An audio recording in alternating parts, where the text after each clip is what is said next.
going on, everybody? This is Conti from Conti Nich, Gino Conti, and this is something that I'm going to start doing a little bit by myself, but it's a little bit of a solo series called Covered by Conti. If you guys don't know, I've been meaning to talk about WWE for a while. I'm a huge WWE fan, and I've always wanted to bring it to Conti and Nick and talk about it on this show. So definitely here's something that I want to continue to do. I don't know how often it will be. I don't know how frequent. But, you know, as big things happen, as big news continues to go on, because there's always something going on there, I will talk about it as I see fit. But what a way to start off after all these years, after what, 30, 40 plus years of running the WWE. I mean, honestly, in terms of news, there might not be a bigger way to start than this. Vincent Kennedy McMahon, the chairman, the CEO, the chairman of the board, like the whole kit and caboodle of the WWE is retiring, and we all know, if you don't know why, look it up. We promise on Conti and Nick not to get into scandals, not to get into any politics, so you can look it up, but he's retiring. And as a fan, and as somebody who agrees with lots of the media and how they feel about the current state of the company, or the state of the company that was under the advisement of Mr. Kennedy McMahon, I have some things to say, and I have some questions. So, first off, it's been reported, and boom, it's happened. Triple H is now leading creative. Now, if you don't know, under NXT Black and Gold, not NXT 2.0, which was then taken over by Vince McMahon, it was Triple H who was running it, along with his buddy Shawn Michaels, D-Generation X, best of friends, tag team partners, 2 Hall of Famers. So, boom. I mean, NXT Black and Gold, genuinely, I believe, is one of the greatest brands of wrestling, not WWE, of wrestling ever made.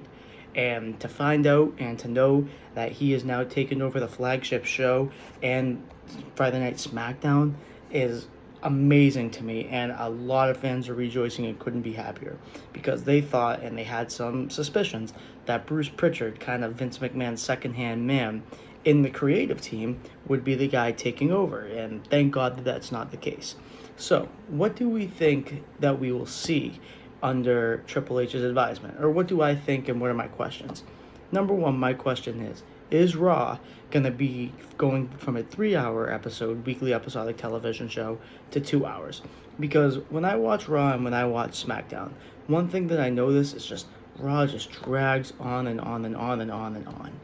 And it's literally Avengers Endgame worth of booking and worth of television scripting and writing every single week.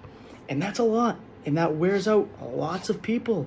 And I don't think it needs to be 2 hours long. SmackDown is a breeze sitting through. Even if the product is good or bad, it's 2 hours, it feels good, it's painless television show watching. So I wonder, and I really hope, that Raw goes to 2 hours, because it needs it badly.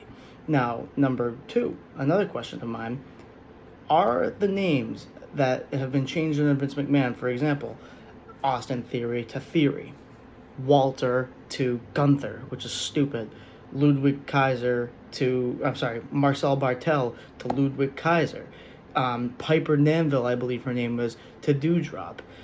You know, a lot of names. Oh, Pete Dunne to Butch, which is probably the stupidest thing I've ever heard. L.A. Knight to Max Dupree.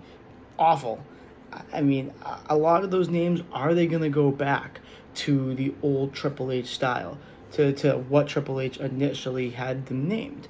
That's one thing I'm genuinely curious, and if I were just to choose one that would switch back and all of them were to remain the same, it would definitely and for sure be Gunther going back to Walter, because you can't have a guy who holds a championship for over 800 days and just completely forget about his existence by renaming him, even if you are pushing him well.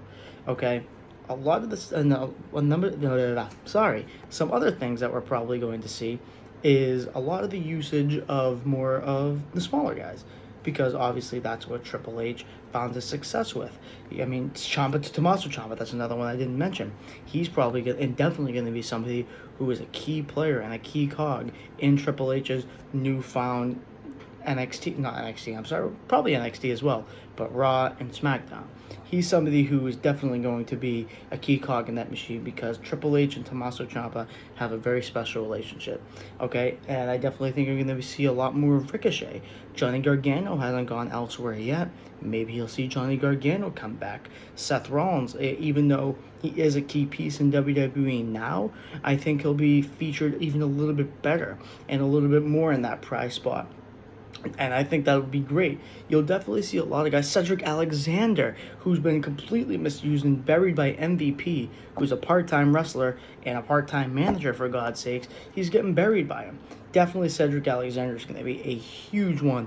I think you'll see Angel Garza, who I think would be a great ladies' man gimmick, and I really dug what he was doing under Paul Heyman in 2019.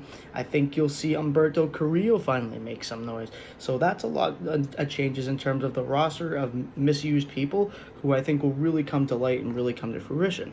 Now, who do I think will be running Raw and SmackDown? To me, and NXT, to me, it doesn't matter who runs what, as long as you get a combination of obviously Triple H, Shawn Michaels, and Paul Heyman. Now, if it were me, I said it doesn't matter, but personally, I'd put Shawn Michaels in NXT because him and Triple H have similar ideologies, and I definitely think that he can be trusted to carry that black and gold brand. I'd put Triple H on SmackDown because I think that he is somebody who is going to be working with established stars, because I would like to see SmackDown move to an established star brand, and I do believe in the brand split, by the way. And then I would like to see Paul Heyman on Raw, because in 2019 he did an excellent job building up young stars. Like I said, Humberto Carrillo, Angel Garza, Andrade. He did an amazing feud with Buddy Murphy and Aleister Black, even though they're not in the company anymore. So I would love to see that combination of Paul Heyman on Raw, Triple H on SmackDown, and Shawn Michaels on NXT. But if it's mixed up, this, that, the other thing, I'm not going to complain. It is what it is, all right? So, what are some feuds that I would like to see? First off, I would absolutely love to see Roman Reigns versus Walter. I understand that Walter is the Intercontinental Champion, but I would love to see the Bloodline versus Face Imperium, because then you call up Fabian Eichner, who I don't know if his name got changed because I don't pay attention to NXT 2.0, but imagine what those matches would be. You know that 6-man tag team match at WrestleMania Backlash with Drew McIntyre and the New Day? Not the New Day, I'm sorry. Drew McIntyre and RK Bro versus the Bloodline. Imagine that, but with an actual real and true story behind it and some heat, and then the winner-take-all championship match, including the Intercontinental Championship, so Walter doesn't get pinned. And you know what? If Walter takes that championship, I'd love it, man. Some other storylines. I'd love to see Shinsuke Nakamura versus Matt Riddle. I think their charisma, I think their pure raw charisma and the energy of Nakamura, along with just the cool laid-back style of Matt Riddle, I really think that could make a gel. I would love to see Austin Theory versus John Cena.